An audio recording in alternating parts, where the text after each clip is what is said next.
Bisa diedit kan berarti tinggal kamu edit. Ayo. Nah, dah.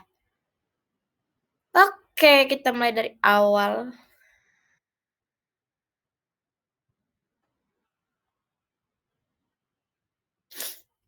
Mulai ya.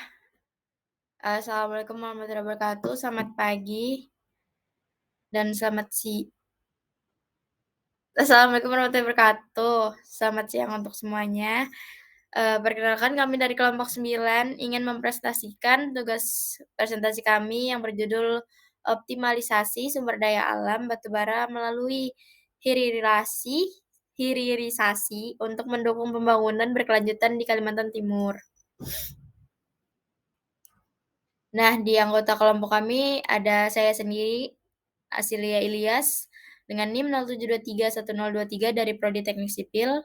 Bisa dilanjutkan dengan teman-teman.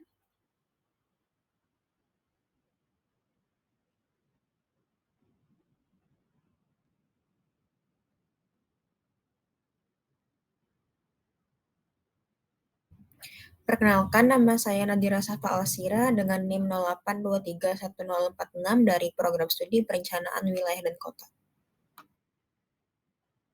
Perkenalkan, saya Tirza Paramita dengan NIM 15231054 dari Prodi Arsitektur. Ya, terima kasih teman-teman atas perkenalannya. Kita lanjut di outline-nya. Di outline ini kita membahas ada pendahuluan, analisis permasalahan, RPJMN, dan RPJPD. Lalu ada peran mahasiswa, studi kasus, rekomendasi, dan kesimpulan. Nah, pada pendahuluan kali ini, Indonesia memiliki sumber daya alam melimpah dan jumlah penduduk besar sebagai modal pembangunan nasional. Potensi tersebut dapat mendorong pertumbuhan ekonomi, kesejahteraan masyarakat, serta ketahanan energi dan pangan jika dikelola optimal. Pembangunan nasional membutuhkan arah yang jelas agar sumber daya dapat dimanfaatkan secara optimal. Perencanaan dilakukan melalui RPJMD daerah jangka panjang dan RPJMN jangka menengah.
Baik, lanjut ke analis permasalahan. Jadi kami mengambil sumber daya alamnya yaitu pengolahan batu bara.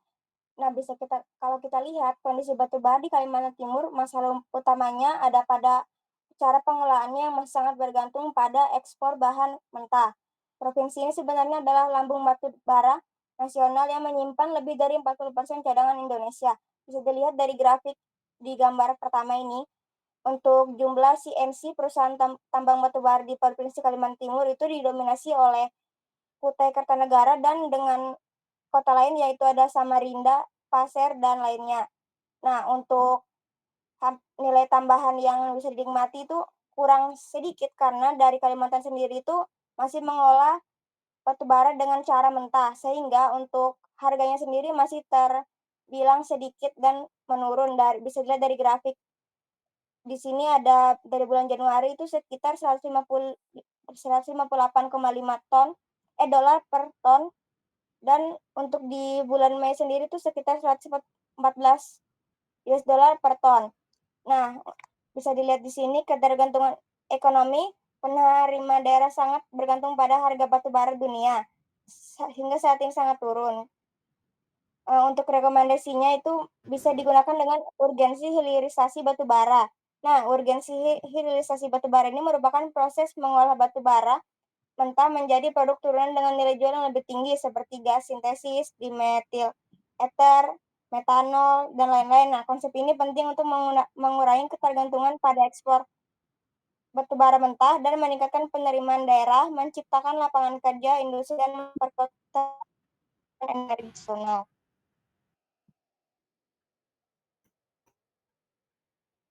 Mungkin bisa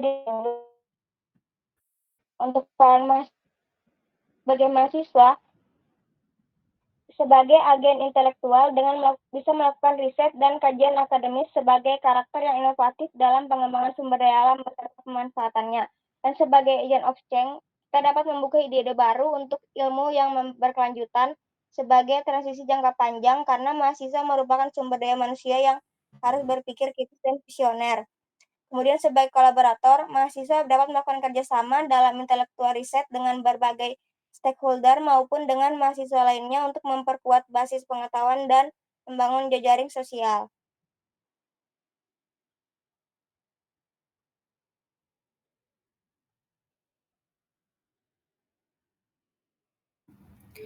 Baik, selanjutnya lanjut ke dalam studi kasus di mana pada RPJPN tahun 2025 hingga 2045 itu dirancang bahwa dilakukannya pembangunan untuk penguatan transformasi ekonomi yang dimuat di dalam dokumen tersebut. Salah satunya adalah hilirisasi sumber daya alam unggulan, di mana pada studi kasus ini batu bara menjadi sumber daya alam yang harus diteliti sebagai penggerak ekonomi nasional, di mana Indonesia menjadi salah satu produsen batu bara terbesar di dunia. Berdasarkan analisis dan permasalahan, diketahui bahwa terjadinya kesenjangan kebijakan yang terjadi. Adapun yang menjadi tantangan yaitu terjadinya regulasi yang terus berubah dan ketidakpastian hukum yang menghambat proses hilirisasi ini. Selain itu, banyaknya aktivitas pertambangan ilegal dan tumpang tindih dengan perizinan administratif, maka diperlukan evaluasi penegakan hukum dalam sektor pertambangan mineral dan batu bara. Urgensi hilirisasi batu bara yaitu untuk mewujudkan strategi transformasi ekonomi menuju industri bernilai tinggi.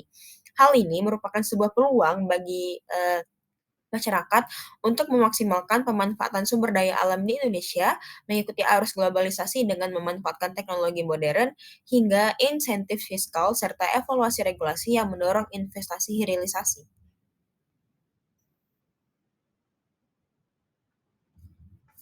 Selanjutnya masuk ke dalam rekomendasi dan kesimpulan. Adapun rekomendasi pada paparan ini yaitu hilirisasi batu bara perlu dipercepat dengan dukungan kebijakan yang konsisten, insentif fiskal, dan penerapan teknologi modern agar Indonesia mampu bertransformasi menuju industri bernilai tinggi.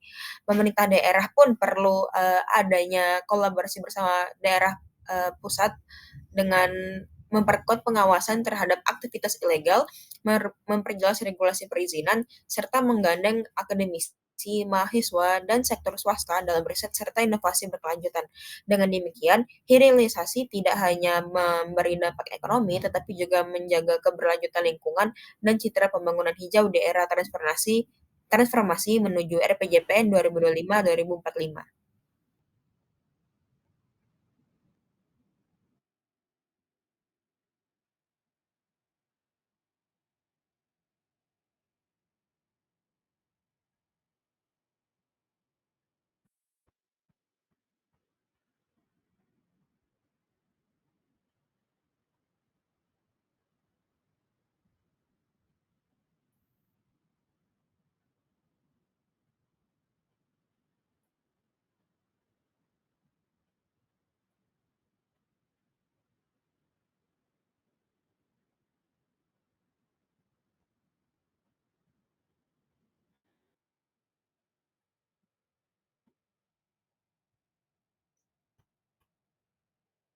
Oke, mungkin itu saja yang dapat dipaparkan oleh teman-teman kelompok saya. Untuk pertanyaan mungkin bisa diberikan di kolom komentar. Kurang lebihnya kami mohon maaf. Terima kasih. Assalamualaikum warahmatullahi wabarakatuh.